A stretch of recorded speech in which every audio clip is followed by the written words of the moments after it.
ஆரோக்கியனையின் அன்பு பக்தர்களே, பலியை அல்ல இரக்கத்தையே விரும்புகிறேன். In the summer of 1986, two ships collided in the Black Sea of the coast of Russia. 1986ஆம் ஆண்டு இரண்டு கப்பல்கள் ரஷ்யாவினுடைய கிழக்கு அந்த கருங்கடல் பகுதியிலே மோதிக்கொண்டு சிதைந்தன. அதிலே பயணம் செய்த நூற்றுக்கணக்கான பயணிகள் அந்த ஐஸ் கட்டிக்குள் மூழ்கி போனார்கள். Hundreds of passengers died as they were hurled into the city waters below. This news of disaster was further darkened when an investigation revealed the real cause of the accident. இந்த ஆபத்து எப்படி நிகழ்ந்தது, எதற்காக நிகழ்ந்தது என்பதை பற்றி செய்தித்தாள்கள் அந்த விபத்துக்கான காரணத்தை அறிக்கையிட்ட போது எல்லோருடைய கண்களும் அதிர்ச்சியில் மூழ்கின. காரணம் என்னவென்றால், it wasn't technology problem like radar malfunction, அந்த ரேடார் கருவியினுடைய ஒரு குறையினாலோ அல்ல. It was not a climate related issue like thick fog, மற்ற இயற்கை சூழல் அல்லது பனிக்கட்டி அந்த மாதிரியும் கிடையாது.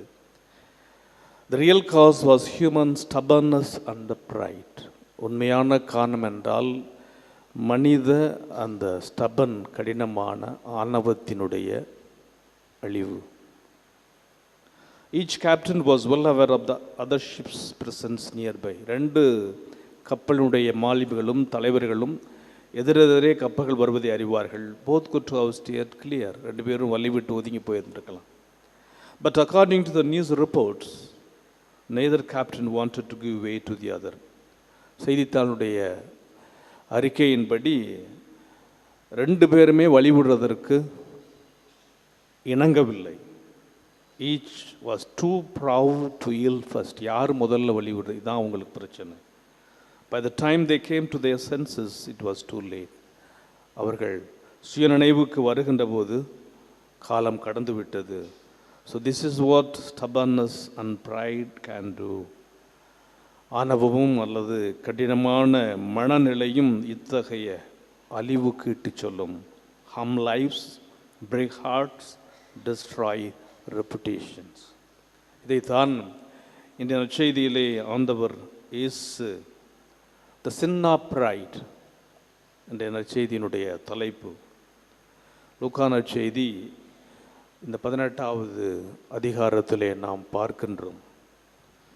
நம்முடைய ஜெபம் எப்படிப்பட்டதாக இருக்கும்? 1 முதல் 8 அந்த விதவையினுடைய வேண்டுதல். ஒரு நேர்மையற்ற நீதிபதியினிடத்திலே விதவை கொடுக்கின்ற அல்லது அவருடைய விடாப்புடியான நம்பிக்கையான அந்த தொந்தரவு அல்லது இறைவேண்டல். 2வது இன்று நாம் பார்க்கின்ற ஆயக்காரன் பரிசேயனுடைய உவமை. யூதர்களுடைய வழக்கப்படி ஒரு நாள் காலையில் ஆரம்பிக்கிறது. காலை 6 மணி தொடங்கி மாலை 6 மணி வரை அவர்கள் 3 முறை ஆலயத்திற்கு செல்வது வழக்கம். 9 மணி, 12 மணி, மிட்டே, 3 மணி. குறிப்பாக ஆலயத்திலே சென்று அவர்கள் ஜெபிப்பதைத்தான் அதிகமாக விரும்புவார்கள். இறைவனிடத்திலே அவர்கள் ஜெபம் கேட்கப்படும் என்பது அவர்களுடைய நம்பிக்கையாக இருந்தது. இவர்களுடைய வழக்கப்படி வருடத்தினுடைய ஒரு நாள், த டே ஆஃப் அட்டோன்மெண்ட், பாவ பரிகார நாளில் மட்டும் அவர்களுடைய கட்டளைப்படி நோன்பு இருந்தால் போதும். Fasting on the day of atonement. ஆனால் அதே நேரத்தில் அவர்கள் வாரத்திற்கு 2 முறை நோன்பு இருப்பதை பழக்கமாக கொண்டார். That is on Mondays and Thursdays, திங்கட்கிழமையும் வியாழக்கிழமை. அன்றைக்கி என்னென்னா, அன்றைக்கி தான் வார சந்தை நாள். Jerusalem will be full of the country people. நாட்டுப்புற மக்கள் எல்லாம் ஜெருசலம் வீதிகளில் இருப்பார்கள், சந்தைக்காக வந்து இருப்பார்கள். அவ்வாறு மக்கள் சந்தைக்காக வருகின்ற போது இந்த பரிசேயர்கள் நீண்ட ஆடை அணிந்து, தொங்கலான ஆடை அணிந்து, முகத்தை விகாரமாக வைத்து கொண்டு, எண்ணெயை மலித்து கொண்டு தாங்கள் நோன்பு இருக்கின்றோம், ஜெபம் செய்கிறோம் என்பதை மக்களுக்கு அறிவிப்பார்கள். எனவே பார்க்கின்ற அந்த மக்கள் இவர்களுக்கு தோஸ்திரம் சொல்லுவார்கள், இவர்களை வணங்குவார்கள். இவ்வாறு இவர்கள் தாங்கள் செய்வதை பிறர் பார்க்க வேண்டும் செய்கிறார்கள் என்று ஆண்டவர் இயேசு இவர்களுக்கு ஏற்கனவே வெகுமதி கிடைத்து விட்டது. இதுதான் அவர்களுடைய யூதர்களுடைய பழக்க வழக்கமாக இருந்தது. எனவே இந்த ஒரு பின்னணியில்தான் ஆண்டவர் இயேசு பரிசேயர்களுடைய அந்த பழக்கத்தையும் ஆயக்காரன அந்த வரிதண்டுவனுடைய ஜெபத்தையும் ஆண்டவர் இயேசு கற்பிடுகின்றார். இந்த இரண்டு பேரும் என்ன மனநிலையில் ஆண்டவருக்கு முன்பாக நின்றார்கள், எவ்வாறு அவர்கள் ஜெபித்தார்கள். ரெண்டு பேருமே கோயிலுக்கு போகிறாங்க. both go to the temple to pray.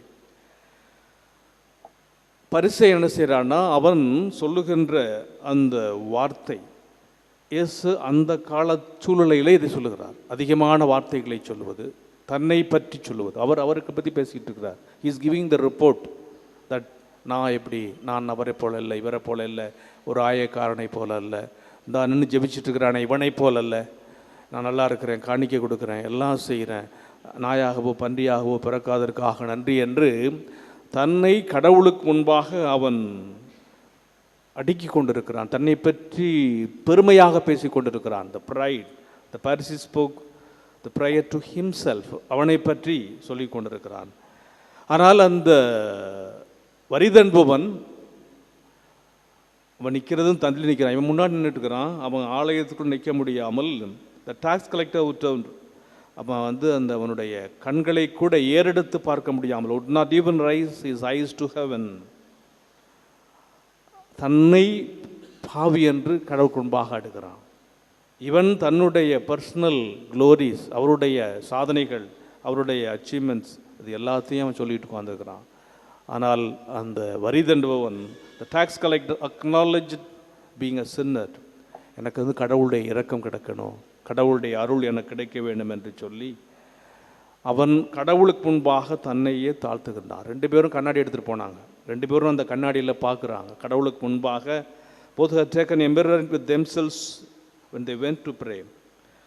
அந்த கண்ணாடியில் ஒருத்தன் என்ன செய்கிறான்னா, தன்னை பற்றி பெருமையாக பார்த்து கொண்டிருக்கிறான், தன்னுடைய குணங்களை பற்றி பார்த்து கொண்டிருக்கிறான். The Pharisee used the mirror, saw his many achievements and accomplishments.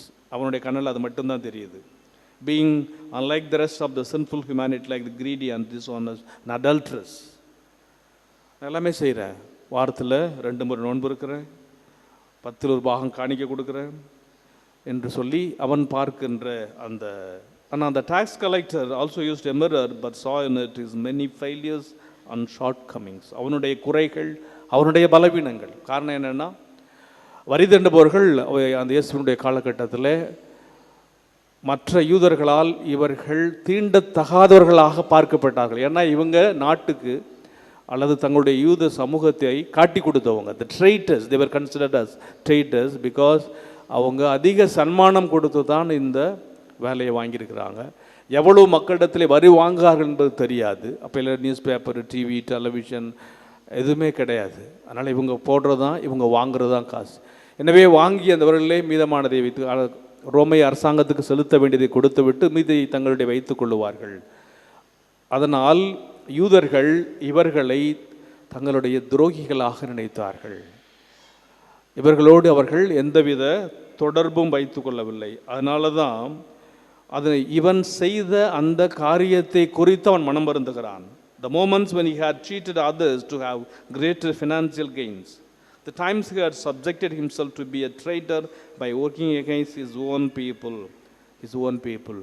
தன்னுடைய யூத சமூகத்துக்கு எதிராக அவன் செய்ததை நினைத்து மனம் வருந்தி, ஆண்டவரே என்மேல் இரக்கமாயிரும், நான் பாவி, உங்கள் முகத்தை பார்ப்பதற்கூட நான் தகுதியற்றவன் என்று சொல்லி தனக்கு முன்பாக அவன் பாவி என்பதை ஏற்றுக்கொள்கிறான். ஆனால் பரிசு என்ன சொல்கிறான், நான் நீதிமான், அதனால் நீ என்னை நல்லா படிச்சிருக்கிற என்று கடவுளுக்கு முன்பாக தன்னை உயர்த்தி கொள்ளுகின்றான். எனவே இந்த இருவருடைய நிலையிலே யாருடைய ஜெபம் கேட்கப்பட்டது என்பதை ஆண்டவர் இயேசு நமக்கு தெளிவாக சொல்லுகிறார். இப்போ ஆண்டவர் விரும்புவது என்ன? அதைத்தான் இன்றைய முதல் வாசகம் சொல்லுகிறது. பலியை அல்ல, நான் இரக்கத்தையே விரும்புகிறேன். நாம் செலுத்துகின்ற எல்லா பலிகளும், அந்த காலத்தில் அவர்கள் எரிபலிகள் செலுத்தினார்கள், பர்ன்ட் ஆஃபரிங் செலுத்தினார்கள், கடவுளுக்கு காணிக்கையாக கொடுத்தாங்க. ஆனால் இன்று நாம் செலுத்துகின்ற பலி என்ன? இப்போ தவக்காலத்தில் நாம் செய்கிற பலி என்ன? தவசு இருக்கிறோம், நோன்பு இருக்கிறோம், அப்புறம் பாத யாத்திரை போகிறோம், மாலை போட்டிருக்கிறோம், சிலுவை பாதை செய்கிறோம், ஜெபமாலை செய்கிறோம், தியானம் அட்டன் பண்ணுறோம், வேளாங்கண்ணி திருத்தலத்திற்கு திருப்பயணமாக, இதெல்லாம் நாம் செய்கின்ற பலிகள். நம்ம இது ஆடு கோழிக்கு காணிக்க கொடுக்குறோம், அவங்க கொடுத்த எரிபலி மாதிரி நம்ம கொடுக்கல. ஆனால் நாம் செய்கின்ற இந்த பலிகளை கடவுள் விரும்புகின்றாரா? கடவுளுடைய பார்வையிலே இந்த பலிகள் ஏற்புடையதா? நான் எதை விரும்புகிறேன்? உண்மையாகவே நான் விரும்புவது பலியை அல்ல, இரக்கத்தையே விரும்புகிறேன். எரி பலிகளை விட, நாம் செலுத்துகின்ற இந்த எரி பலிகளை விட, the burnt offerings, கடவுளை அறியும் அறிவையே நான் விரும்புகிறேன். கடவுளை பற்றிய அறிவு. இப்போ இவன் கடவுளை பற்றி கொண்டிருந்த அறிவை விட இவனை பற்றி கொண்டிருந்த அறிவு தான் அதிகமாக பரிசேயன். ஆனால் அவன் கடவுளுக்கு முன்பாக தன்னை பாவியாக ஏற்றுக்கொண்டான், அவனுடைய ஜெபம் கேட்கப்பட்டது. எனவே நாம் இந்த தவக்காலத்தில் நம் இந்த பக்தி முயற்சிகள் எல்லாம் நம்முடைய உள்ளத்தை கடவுளுக்கு முன்பாக நாம் எப்படிப்பட்டவர்களாக இருக்க வேண்டும் என்பதை நமக்கு தெளிவுபடுத்த வேண்டும். பலியினால் உம்மை மகிழ்விக்க முடியாது, நான் எரிபலி செலுத்தினாலும் நீர் அதில் நாட்டம் கொள்வதில்லை. இன்றைய பதிலுரை பாடல்.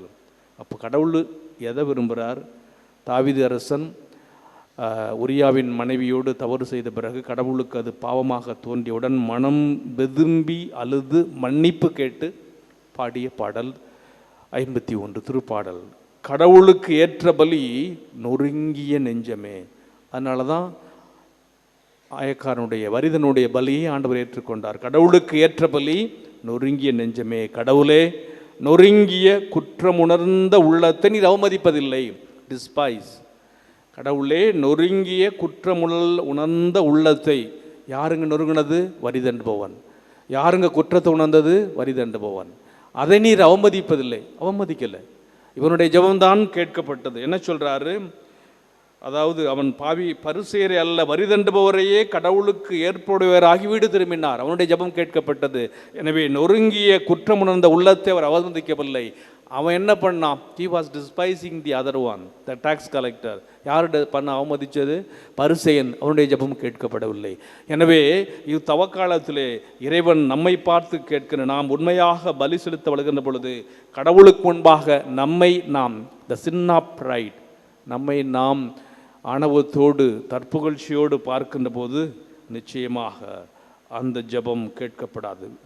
So which makes me to flaunt myself at the expense of the other, which makes me to see myself as the greatest person in the world, casting aside all the people, even God. நான் அந்த உலகத்தில் நான் தான் பெரியவன், எனக்கு தான் எல்லாம் அப்படிங்கிறது மற்றவங்கள்ட்ட தான் உன்னை தூக்கி போடுது, கடவுளிடமிருந்து முன்னே அகற்றுகிறது. அதனால் நாம் கடவுளுக்கு முன்பாக நம்மையே நாம் அலசி ஆராய்ந்து கடவுளுக்கு முன்பாக நம்மை தாழ்த்துகின்ற போது கடவுள் நம்மை உணர்த்துவார். அப்போது நாமோ யாருக்கு வழி கிடக்க வேண்டும்? அந்த கருங்கடல் பகுதியிலே 2 தலைவர்களும் ஒருவர் தாழ்த்தி கொண்டு வழி விட்டிருந்தால் அவ்வளவு உயிர்கள் வெளியே போயிருக்காது. அப்போ நாம் பல நேரங்களில் வழி விடுவதற்கு நாம் யோசிக்கிறோம். let us be willing to give way to the other. ஒருத்தர் விட்டு கொடுத்து போக நாம் முயற்சி செய்வோம். so that we can avoid collisions of lives. விபத்துக்களை, உயிரிழப்புகளை தவிக்கலாம். and thus prevent harm lives. மற்றவர்களை காயப்படுத்துவது, புண்படுத்துவது தவிர்க்கலாம். breaking hearts, இதயங்களை உடைப்பதை தவிர்க்கலாம். and destroying reputations. இதுதான் கடவுள் நமக்கு விரும்புகிறார். எனவே நாம் செலுத்துகின்ற பலி உண்மையான பலியாக இருக்கின்றதா? நாம் ஒப்பு கொடுக்கின்ற இந்த திருப்பலி உண்மையான பலியாக இருக்கின்ற விரும்பென்றால், நொறுங்கிய குற்றமுணர்ந்த உள்ளமாக இருக்கிற போது கடவுள் மனிதனை பார்த்து சொன்ன அதே வார்த்தையை நம்மை பார்த்து சொல்லுவார். என்ன சொல்லுவாருன்னா, கடவுளுக்கு ஏற்புடையவராக நாம் இந்த திருத்தலத்தை விட்டு இல்லம் திரும்புவோம் என்று ஆண்டவர் சொல்லுவார். அத்தகைய குற்றம் உணர்ந்த உள்ளத்தோடு இறைவனுக்கு முன்பாக நிற்போம்.